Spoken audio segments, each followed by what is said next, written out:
बेगम खालिदा जिया के निधन पर बांग्लादेश सरकार और वहाँ के लोगों के प्रति अपनी गहरी संवेदना व्यक्त करती है।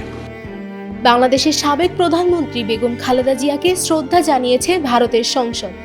বুধবার প্রয়াত ভারতীয় ব্যক্তিত্বদের পাশাপাশি বেগম জিয়াকেও শ্রদ্ধা জানানো হয়েছে।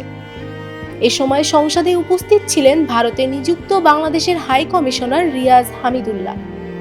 লোকসভা মহারাষ্ট্রের উপমুখ্যমন্ত্রী অজিত পাওয়ার খালেদা জিয়া এবং সম্প্রতি প্রয়াত 5 জন প্রাক্তন সদস্যের প্রতি শ্রদ্ধা নিবেদন করেছে। এ সময় লোকসভা স্পিকার ওম বিড়লা বলেন, ভারত বাংলাদেশ সম্পর্ক জোরদারে খালেদা জিয়ার ভূমিকা সর্বদা স্মরণীয় হয়ে থাকবে। এই শ্রদ্ধা নিবেদন ভারতের সংসদীয় ঐতিহ্যেরই অংশ, যেখানে প্রতিবেশী দেশগুলোর প্রভাবশালী নেতাদের স্মরণ করা হয়, যারা রাজনৈতিক জীবনকে আঞ্চলিক পর্যায়ে গুরুত্বপূর্ণ প্রভাব রেখে গেছেন। নিউজ ডেস্ক, মানব জমিন।